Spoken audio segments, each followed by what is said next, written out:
America के इतिहास की एक ऐसी कहानी है, इतना खौफनाक, इतना भयानक और इतना भयभीत होगा कि आप यकीन नहीं करोगे गाइस। एक 10 से 12 साल का बच्चा है, उसके ऊपर एक नहीं, दो नहीं, तीन नहीं, चार नहीं, 10 नहीं, 40 से ज्यादा आत्माओं उसके ऊपर कब्जा कर लेते हैं और कब्जा करने के बाद उसे इस तरह से टॉर्चर करते हैं, उसके ऊपर इस तरह से हावी हो जाते हैं कि उसकी तबीयत इतनी बिगड़ जाती है। डॉक्टर, मेडिकल रिपोर्ट, ये सारी चीजें, बिशप, पादरी और जो चर्च के फादर होते हैं, ये सारे लोग सब मना कर देते हैं कि मैं इसे ठीक नहीं कर पाऊंगा।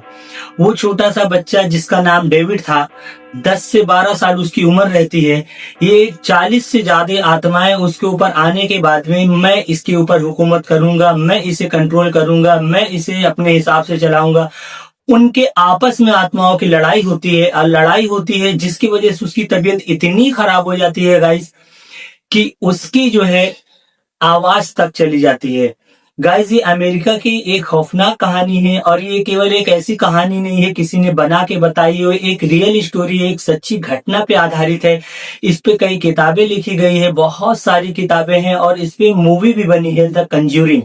इस मूवी में यही सब बताया गया है। रियल स्टोरी से मूवी में थोड़ा हट के बताया जाता है, पर इसकी जो सच्चाई है, जो सच है, जो रियल है, इस डेविड के साथ क्या हुआ, कैसे हुआ, आत्माएं कैसे कब्जा किए, आज मैं आपको इसकी पूरी कहानी बताता हूँ। गाइस, अगर आपको इस तरह के हाउंटेड, हॉरर, मिस्टीरियस, भूत, शैतान, जिन, आत्माओं की कहानी अगर आप सुनना चाहते हैं तो इस चैनल को सब्सक्राइब करें। गाइस, पैरानॉर्मल एक्टिविटीज होती हैं, जिनके साथ होती हैं, जिनके साथ ये घटना हो चुकी है, जिनके ऊपर है, जिनके घरों में आत्माएं परेशान करती हैं, अगर आपसे कभी उनसे मुलाकात हो, कभी बात हो तो आपको बताएंगे। महज अगर कोई किस्सा कहानी में जैसे मैं आपको बता रहा हूं, अगर कोई बताता है जिनके साथ ये घटनाएं नहीं हुई है तो उनको ये लगता है ये एक महज एक अफवाह है, ये बस एक कहानी है। गाइस, लेकिन ऐसा नहीं है। भूत प्रेत आत्माएं होती हैं और पैरानॉर्मल एक्टिविटीज भी होती हैं। कोई घर बहुत दिनों से बंद पड़ा हो, उसमें ऐसे शैतानी वास रहने लगते हैं। तो गाइज, ये सारी चीजें होती हैं। आज मैं आपको जो कहानी बता रहा हूँ, जिस कहानी के बारे में आपको मैं बताने जा रहा हूँ, अमेरिका की एक बहुत ही हाउंटेड और खौफनाक कहानी है। तो कहानी शुरू करते हैं। गाइज, ये कहानी अमेरिका के क्रेटिकट की। क्रेटिकट एक स्टेट है। क्रेटिकट में एक फैमिली रहती थी, ग्लेजन फैमिली। पूरा नाम है जूडी ग्लेजन। ये वहां पे रहते थे और बहुत छोटा सा स्टेट है, उसमें बहुत सारे कई शहर है। 2022 का रिकॉर्ड की बात करेगा इस तो उसमें बहुत ज्यादा जनसंख्या नहीं थी। तो उसमें एक शहर है ब्रुकफील्ड। ब्रुकफील्ड की जनसंख्या की बात करें तो 20,000 के आसपास कुल आबादी थी। अब थोड़े ज्यादा हो गए होंगे, 5-6 साल पहले की बात है। लेकिन ये जो कहानी मैं आपको बता रहा हूँ गाइस, ये कहानी है 1981 की, 1981 की। जो जूडी ग्लेजन की फैमिली थी वहां पे रहती थी, तो उनको ये लगा कि मैं यहाँ पे किराए पे रहता हूँ गांव में, तो क्यों ना चल के शहर में रहा जाए। तो वो वहां से अपनी फैमिली के लोग, इस फैमिली में 9 बच्चे थे और एक जूडी और ग्लेजन, कुल मिला के 11 लोग थे। इनके जो 9 बच्चे थे, ये अपने बच्चे को लेते हैं, सामान पैक करते हैं और ब्रुकफील्ड चले आते हैं। ब्रुकफील्ड एक शांत, सुंदर और अच्छा शहर था। यहाँ पे इनको अच्छा लग रहा था, इसके बारे में वो पहले से जानते थे। तो यहाँ पे किराए से एक मकान लेते हैं। मकान लेके गाड़ी आती है, ट्रक पे पूरा सामान वो अपने क्रेडिट वाले घर से पूरा उसको लोड करते हैं। उसके बाद में वहां से निकलते हैं, ब्रुकफील्ड आ जाते हैं। ब्रुकफील्ड में उनकी गाड़ी से सामान उतार उतार के रखा जाता है और जो छोटे छोटे बच्चे रहते हैं उनके, तो बच्चों को ये लगता है कि कहीं नए घर में कहीं पे शिफ्ट होते हैं, तो उनको एक अजीब सी खुशी रहती है। तो दौड़ दौड़ के वो सारे कमरे में जाते हैं, देखते हैं सारी चीजें शिफ्ट ही हो रहा था, पूरी तरह से शिफ्ट नहीं हुआ था। लेकिन ये बच्चे खुश हो रहे थे वो भी कि यार चलो मैं नई जगह पे आया हूँ, अब यहाँ पे हमें रहना है तो सारी चीजें अच्छे से रखा जाए। जिस घर में वो रहते थे इतनी सारी खुशी उनको मिल रही थी सारे बच्चों को, लेकिन ये खुशी ज्यादा देर की नहीं थी, यानी ज्यादा देर चलने वाली नहीं थी। गाइस, क्या होता है, इनकी फैमिली में एक लड़की थी, इनकी जो बड़ी बेटी थी जिसका नाम था डेबी, उसका उम्र था 17 साल, और एक छोटा बच्चा था इनका जिनका 10 से 12 साल उम्र था, जिनका नाम था डेविड, जिसपे ये पूरी कहानी है। गाइस, डेविड जो है सामान रख रहे थे, फिर एक कमरे में जाता है और थोड़ी देर में वो अजीब हरकतें करने लगता है, अजीब सी चिल्लाने लगता है। कुछ ऐसा होता है जो माँ बाप को लगा कि ये क्या हो रहा है, ये पहले तो कभी ऐसा डेविड के साथ नहीं हुआ। तो डेविड से पूछते हैं ये क्या है, तो डेविड कहता है कि मैंने यहाँ पे एक बूढ़े शख्स को देखा है जिसके बड़े बड़े नाखून हैं, बड़े बड़े आंखें हैं, बड़े बड़े बाल है, अजीब सा चेहरा दिखने वाला, और ऐसा लगता है मानो वो शैतान हो और उसका जो चेहरा है वो कंधे के ऊपर रख दिया गया हो। गाइस, माँ बाप को लगा कि ये क्या बोल रहा है, उनको ये लगा कि शायद ये अभी हम लोग जिस घर से छोड़ के नए घर में आए हैं वहां पे 10-12 साल से ये रह रहा था, तो उसको यहाँ पे अच्छा नहीं लग रहा, तो ये ऐसे ही बहाना बना रहा है ताकि हम लोग यहाँ से इसको लेके वापस चले जाएं। तो माँ बाप बोले ये तुम्हारा अफवाह है, ऐसा नहीं है, जाओ तुम अपना काम करो। वो लोग सामान जमाते रहते हैं, पूरी ठीक तरह से क्या एक दिन में शिफ्ट नहीं हो पाते हैं, तो बाहर गाड़ी खड़ी रहती है, तो रात हो जाती है, और रात में फिर डेविड यही हरकत करता है, अजीब अजीब चिल्लाने लगता है, अजीब सी आवाजें निकालने लगता है। फिर माँ बाप उसके जूडी और ग्लेजन आते हैं, पूछते डेविड ऐसा तुम क्यों कर रहे हो। डेविड कहता है मैंने बोला था मॉम आपको कि इस घर में कोई है, और वो मुझसे ये कह रहा है कि तुम इस घर को खाली कर दो, इस घर से चले जाओ, यहाँ से निकल जाओ। वो अजीब सा देखने वाला है, उसका जो चेहरा है बहुत डरावना है, एक बूढ़ा शख्स है जिसकी हाइट है बहुत ऊंचा सा है, ऐसा लगता है उसका सर उसके कंधे के ऊपर रखा हुआ है, उसकी आंखें बहुत खौफनाक है, मुझे डरा रहा है, मुझसे बार बार ये कह रहा है कि ये घर तुम्हारा नहीं है, तुम यहाँ से खाली कर दो।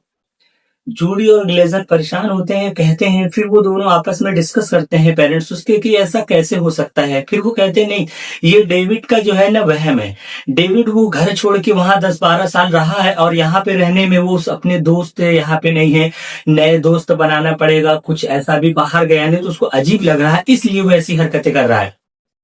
गाइस, नेक्स्ट डे वो सारा सामान रखते हैं, सब चीज नॉर्मल रहता है, लेकिन तीसरे दिन भी डेविड फिर दिन में अचानक से ये हरकत करने लगता है। अब माँ बाप की चिंता बढ़ जाती है कि अगर 1 दिन 2 दिन 3 दिन और ये बार बार ये कह रहा कि वो शख्स मुझे आता है, मुझे देखता है, मुझे घूरता है और मुझसे ये कहता है कि तुम इस घर को खाली कर दो। परेशान हो जाते हैं, डेविड को वो लोग लेते हैं, डॉक्टर से कंसल्ट करते हैं, डॉक्टर के पास जाते हैं, डॉक्टर चेक करता है, देखता है, और डॉक्टर भी क्या उसे ठीक करेगा गाइस, क्योंकि उसे पता ही नहीं कि इसको बीमारी क्या है। रिपोर्ट लेते हैं, जांच लेते हैं, सब देखते हैं, सब नॉर्मल है, लेके आ जाते हैं, और डेविड की तबीयत बिगड़ती रहती है, डेविड की तबीयत ठीक नहीं होती है।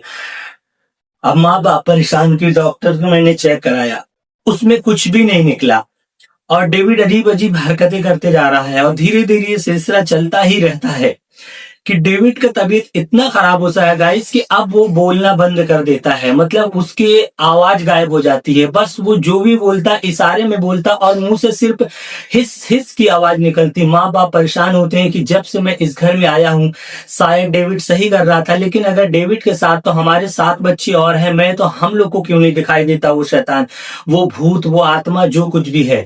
लेकिन डेविड अब बताने के लायक नहीं बचता है, डेविड के साथ ऐसा होता है उसकी आवाज गायब हो जाता है। फिर से डॉक्टर से कंसल्ट करते हैं, फिर डॉक्टर के पास जाते हैं, और बड़े डॉक्टर के पास जाते हैं, डॉक्टर फिर जांच करते हैं, फिर रिपोर्ट निकाल के चेक करते हैं, लेकिन उसमें भी कुछ नहीं आता है। गाइस, अब वो क्या करते हैं कि फैमिली फ्रेंड से थोड़ा डिस्कस करते हैं, तो उन लोग कहते हैं कि तुम ना चर्च जाओ, किसी फादर के पास जाओ और डेविड का एक्सोर्सिज्म कराओ। एक्सोर्सिज्म गाइस वो होता है जैसे भूत प्रेत आत्माओं को निकालने के लिए एक वो किया जाता है, बैठा के पूरी विधि विधान से सारी चीजों, सारे सामग्री को इकट्ठा करके उनको भगाने के लिए जो किया जाता है उसे एक्सोर्सिज्म कहते हैं। तो उनके फैमिली फ्रेंड ने कहा कि अगर तुम्हारी डेविड की तबीयत दिन पे दिन खराब होती जा रही है, अब तो यहाँ तक हो गया किसकी आवाज भी नहीं आ रही है, तो आप एक काम करो, किसी चर्च के फादर से संपर्क करो। उन्होंने चर्च में गए, कई चर्च से बात किया, उन्होंने सब लोग ने मना कर दिया।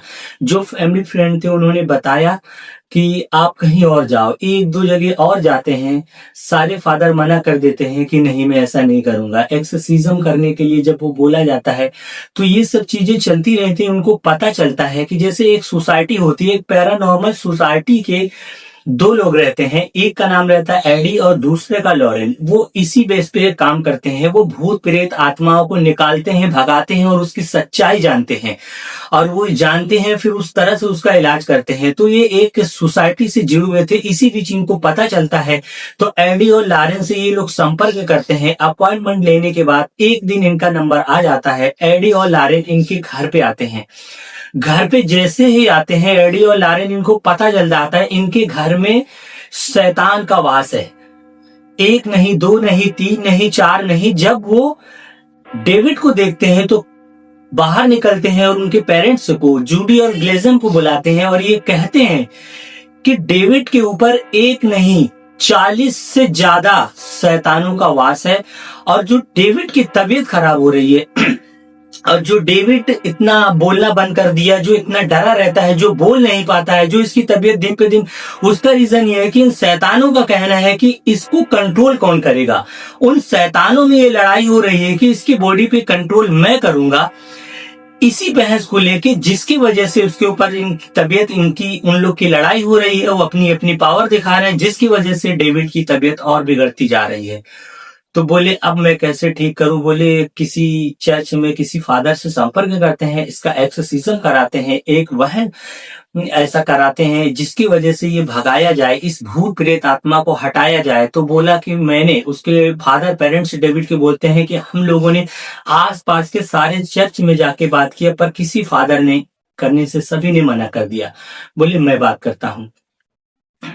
एडी और लॉरेन जाके बात करते हैं। गाइस, इत्तेफाक से एक चर्च के फादर तैयार हो जाते हैं।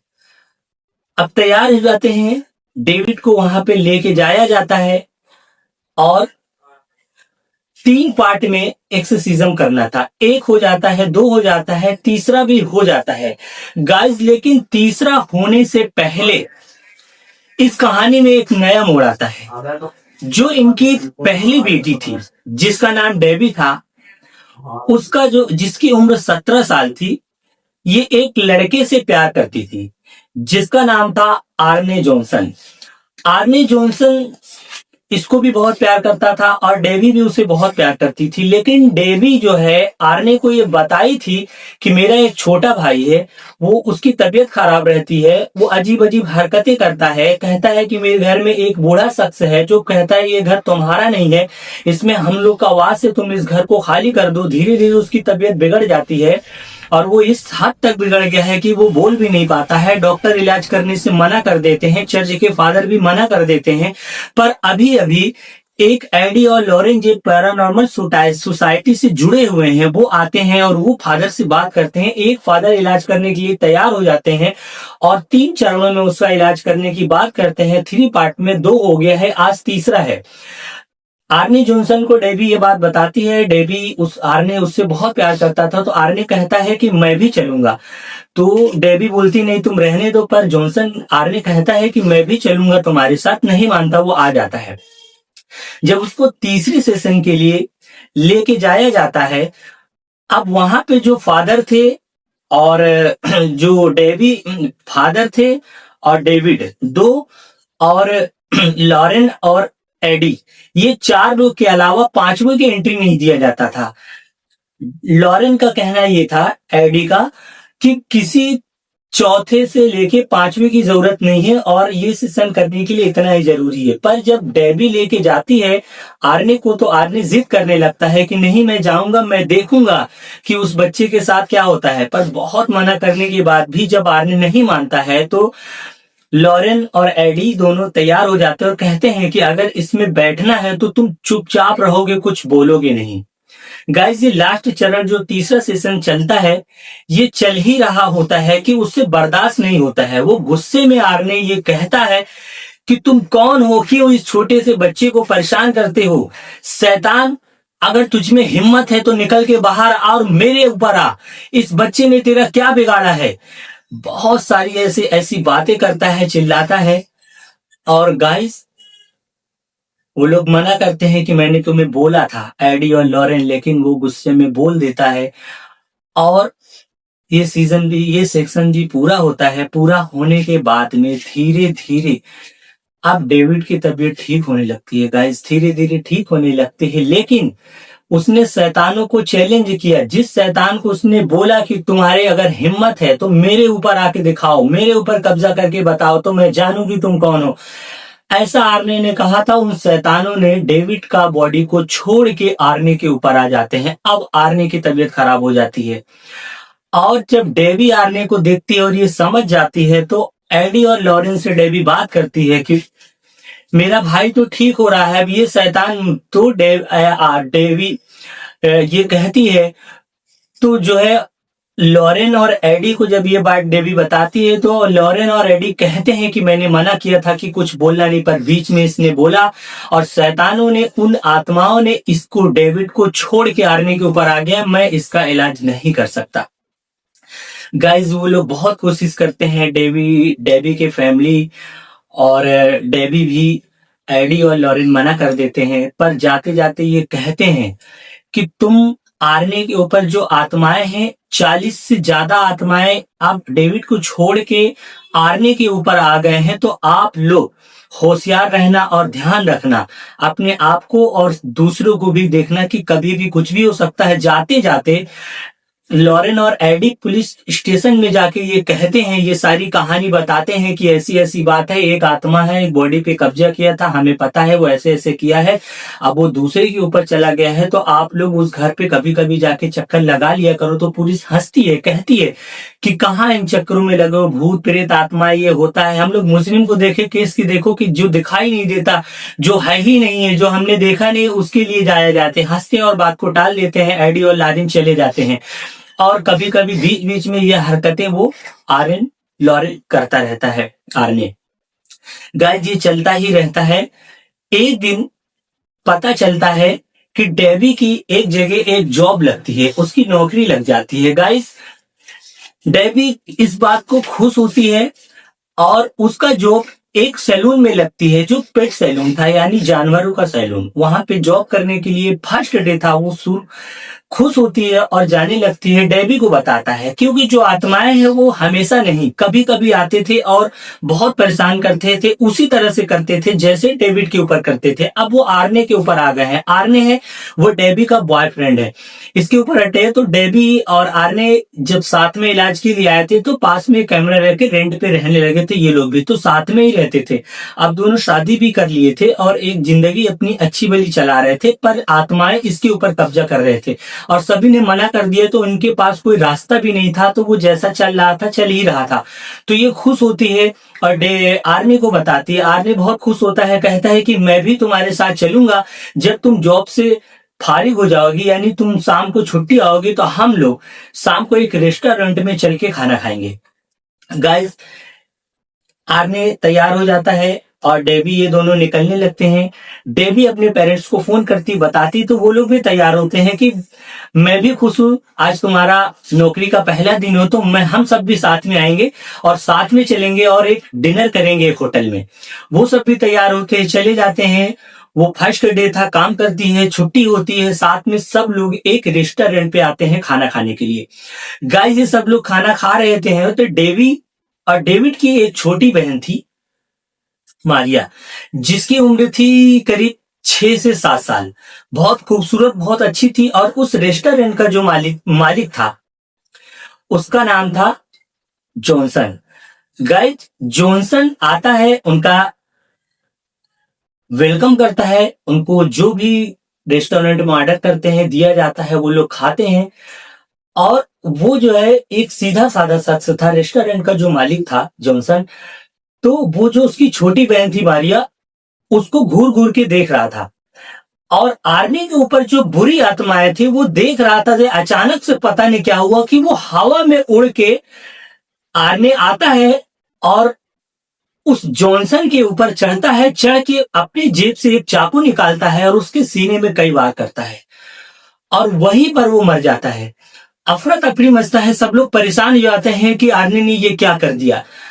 अब ये सारी चीजें होती है, पुलिस को पता चलती है, पुलिस आती है, तो ओपन और शट केस था गाइस, क्योंकि सामने सामने तुरंत तुरंत मर्डर हुआ है। और पुलिस आती है, आर्मी को पकड़ लेती है। आर्मी को लेके जब पुलिस स्टेशन जाया जाता है, आर्मी से पूछताछ करती है, तो आर्मी कहता है कि मेरे हाथ में ब्लड जो लगे हैं, जो खून लगे हैं, पर मुझे नहीं पता ये कैसे लगे हैं, मैंने कुछ भी नहीं किया है। और पुलिस कहते हैं कि तुमने मर्डर किया है, पर वो कहता है मैंने कुछ भी नहीं किया है, मेरे अंदर कोई आत्मा है, कोई भूत है, कोई ऐसी शक्ति है जो मुझे कंट्रोल करती है, उसने किया है। और ये बात एडी और लॉरेन को पता चलता है। एडी और लॉरेन आते हैं पुलिस स्टेशन, वो कहते हैं कि मैंने आपको बोला था कि उस घर में उसमें एक डेविड नाम का लड़का था जिसके ऊपर ये आत्माएं थी, अब वो आर्मी के ऊपर चली गई है, तो आप लोग कभी कभी चले जाया करो, तो आप लोग मेरी बातों को नहीं माना, इसीलिए मैंने बोला था आपको। पुलिस को ये सारी बातें याद आती है, पुलिस भी ये कहती है। अब ये केस जाता है कोर्ट में, कोर्ट में जाता है, आर्मी से पूछा जाता, आर्मी यही कहता है कि एक आत्मा है जो कंट्रोल करती है मुझे, मुझे नहीं पता मुझसे क्या क्या करा लेती, पर मैंने नहीं किया। लेकिन अब जज सजा दे तो किसे दे? एक सजा देती है कि भाई ये केस मर्डर तुमने किया है, जो भूत प्रेत की आत्माओं की आप बात कर रहे हो, ये तो दिखाई नहीं दे रहा, तो उसे सजा कैसे दें? तो ये इसके कुछ सालों की इसे सजा दिया जाता है। पर एडी और लारेन ने जज से बात करके ये बता कि ये मेंटल तरह से अपनी तरीके से ठीक नहीं है, इसकी दिमागी हालत ठीक नहीं है, इसकी बॉडी पे किसी ऐसी आत्मा का वास है, किसी ऐसे आत्मा जो पूरी ग्रुप इसके ऊपर कब्जा करके कंट्रोल करते हैं, तो ये अपने होश में नहीं था, इसलिए किया है। रिक्वेस्ट करते हैं, उसकी सजा 6 महीने की कराते हैं। 6 महीने तक वो जेल में रहता है। 6 महीने के बाद जब वापस आते हैं तो वो लोग घर को छोड़ देते हैं। उस घर को छोड़ के कहीं और चले जाते हैं, तो धीरे धीरे करके ये आत्माएं उनके ऊपर से चला जाता है। धीरे धीरे आर्ने की भी तबीयत ठीक होने लगती है और एक दिन धीरे धीरे करके ठीक हो जाता है। तो गाइज ये कहानी जिस घर में वो क्रिटिक तक से आके ब्रुकफील्ड में आए थे, उस नए घर में जो 40 से ज्यादा आत्माएं थी वो कब्जा करे थे वो डेविड के ऊपर। जब तो उनको चैलेंज किया गया उस शैतानों को, तो उन शैतानों ने उस बॉडी को छोड़ के आर्मी के ऊपर कर लेते हैं। आर्मी को भी इसी तरह से परेशान करते हैं और परेशान इस तरह से किए कि एक मर्डर भी करा देते हैं, एक जान भी चली जाती है। गाइस क्या भूत प्रेत आत्माएं ऐसे बॉडी पे आके कंट्रोल कर सकते हैं? गाइस ये महज एक कहानी नहीं है, एक रियल घटना पे, एक सच्ची घटना पे आधारित है। 1981 की बात है, यह अमेरिका के ब्रुकफील्ड की जो एक जूडी ग्लेजन फैमिली थी। इस पे मूवीज भी बनी है, बहुत सारी किताबें भी लिखी गई है। अगर आप कहीं किसी जगह पे कहीं नए घर पे जाते हैं, शिफ्ट होते हैं, तो पहले उसकी पूरी तरह से जांच पड़ताल करें। आप उसको देखें कि वो बहुत दिनों से बंद तो नहीं था, और बंद है तो किसी भी ओझा, भूत प्रेत निकालने वाले, पैरानॉर्मल एक्टिविटीज को कंट्रोल करने वाले, भगाने वाले किसी मौलवी मौलाना से आप पहले जानकारी ले, उसको देखो, चेक कराओ, उसको जो भी विधि विधान से उसको साफ सुथरा करो, उसके बाद आप उसमें शिफ्ट हो। और अगर आप नया घर बना रहे हो तो फिर तो कोई बात ही नहीं है। गाइज ये सारी चीजें होती रहती है और हमेशा होती रहे, आप इससे बच नहीं सकते हो। बस बचने के लिए है कि जो बेहतर है वो उपाय किए जाए। गाइस ये एक बहुत ही हाउंटेड और खौफनाक अमेरिका की 1981 की कहानी थी जो मैंने आपको बताया। अगर आपको इस तरह की रियल सच्ची घटना, भूत प्रेत, जिन आत्माओं की कहानियां और हाउंटेड हॉरर कहानियां सुनना चाहते हैं तो इस चैनल को सब्सक्राइब करें, तो आप अपना और अपने परिवार का ख्याल रखें।